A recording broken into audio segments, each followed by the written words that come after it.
The lights of America's Got Talent 2025 burned bright, flooding the massive stage with a glow that felt almost unreal to the girl standing at its center.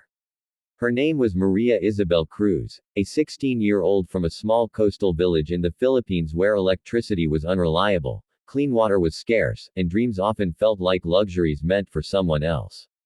As she adjusted the cheap microphone stand in front of her, her hands trembled slightly, not from fear alone, but from the weight of everything she had carried to this moment.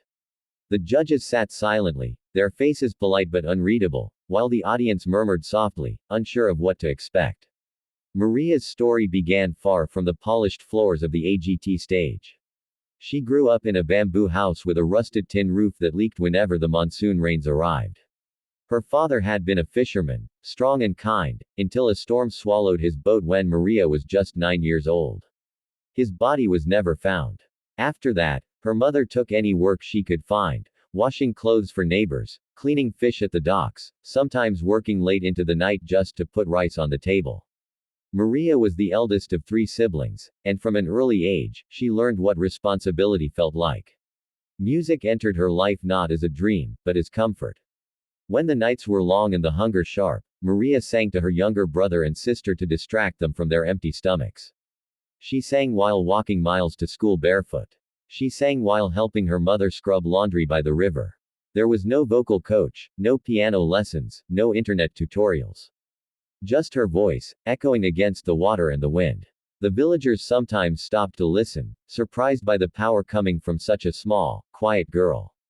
But talent alone does not buy plane tickets, and dreams do not pay audition fees. When Maria first heard about America's Got Talent, it was from a broken television in a neighbor's house. She watched past seasons with wide eyes, mesmerized by the idea that ordinary people could be seen, heard, and believed in. She never imagined she would stand on that stage herself. Not until a local charity organization visited her village, looking for young talents to support. When Maria sang for them, one of the volunteers cried. Another whispered that this girl belonged on a global stage. The journey to America was not glamorous. It was terrifying. Maria had never left her island, never flown on a plane, never spoken English to strangers. Her mother sold her wedding ring to buy Maria a simple dress. The night before she left, the family ate together in silence, knowing this moment might change everything or nothing at all. As Maria hugged her siblings goodbye, she promised to come back no matter what happened. Back on the AGT stage, Simon Cowell leaned forward slightly, his expression cautious. Howie Mandel smiled politely. Sofia Vergara tilted her head, already sensing something fragile about the girl in front of them. Heidi Klum offered a warm nod of encouragement. When asked her name and where she was from, Maria answered softly, her accent thick but her eyes determined. She explained that she was from the Philippines, that she loved singing, and that this was her first time in America. Simon asked why she came. Maria hesitated, then said she wanted to give her family a better life and show that even poor girls from small villages could dream big. The audience applauded gently, but there was an underlying doubt in the air. Stories like this had been heard before. Hope did not guarantee greatness. Then came the twist no one expected. As Maria prepared to sing, the background music failed. A technical glitch caused the track to cut out completely. A stage assistant rushed forward, whispering apologies. Simon raised an eyebrow. The crowd grew restless. This was the moment when many contestants faltered, when nerves won and rejection followed. Simon asked if she wanted to stop and restart later. Maria shook her head. She said she would sing without music. A ripple of surprise moved through the audience. Singing a cappella on the AGT stage was risky, even for trained professionals. For a poor girl with no formal training, it seemed almost impossible. Simon leaned back, skeptical. Sophia looked concerned. Howie whispered something under his breath. Maria closed her eyes. And then she sang. The first note was soft, almost fragile, like a prayer whispered into the dark. But as the melody unfolded, her voice grew stronger, richer, filled with emotion that felt raw and unfiltered. The song was a traditional Filipino lullaby, one her mother used to sing when her father was still alive. The words spoke of waiting, of loss, of hope beyond the sea.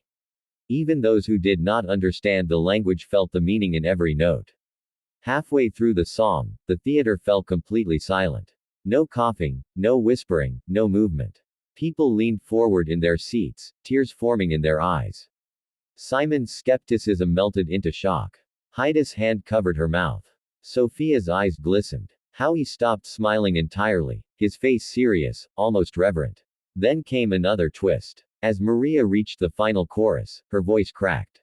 For a split second, it seemed like the emotion had overwhelmed her. A murmur passed through the audience. Was this the moment it would fall apart? Maria opened her eyes, took a breath, and instead of retreating, she pushed forward. Her voice soared higher than before, powerful and haunting, filling the entire theater. The crack became strength. The pain became beauty. When the final note faded, there was a heartbeat of silence. Then the audience exploded. People stood on their feet, cheering, crying, shouting her name. The applause thundered so loudly it felt like the walls might shake. Maria stood frozen, tears streaming down her face, unsure if what she was hearing was real. Simon stood up. That alone was shocking. He walked closer to the edge of the judges' table, staring at Maria as if trying to understand what he had just witnessed. He said that he had expected a sweet story and an average performance. Instead, he heard one of the most honest voices ever to stand on that stage. He said her voice did not come from training, but from life, and that was something no money could buy. Howie said he felt like he had traveled across the ocean without leaving his seat. Sophia said Maria's voice carried pain, strength, and love all at once. Heidi said she believed America had just fallen in love with her. Then Simon did something no one saw coming. He pressed the golden buzzer. Gold confetti rained down from the ceiling as the music swelled. Maria collapsed to her knees, sobbing uncontrollably. The audience screamed. The judges rushed the stage.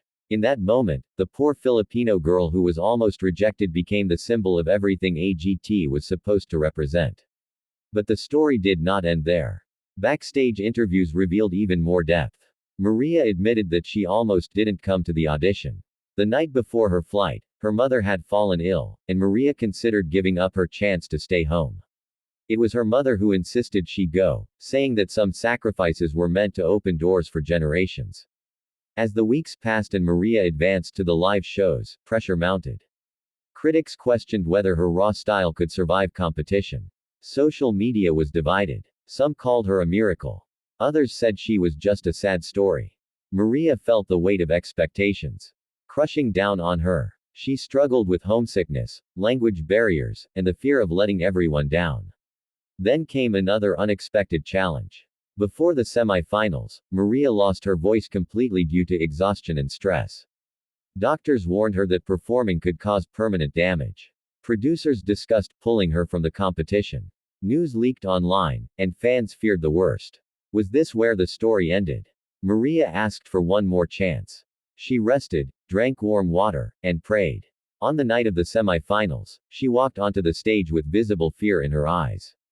This time, she sang in English, a song about resilience and rising after falling. Her voice was softer than before, but filled with sincerity. It was not perfect, but it was real.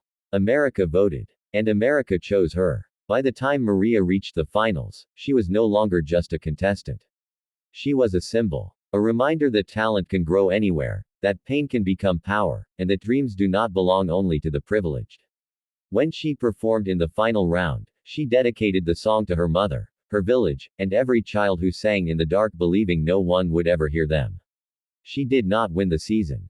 But she won something greater. A recording contract. A scholarship. A future. When Maria returned to her village months later, she built a small music school where children could learn for free. She repaired her family's home. She gave her siblings a chance at education. And every night, when the wind carried her voice across the water, it reminded everyone that sometimes, the world listens when you least expect it to.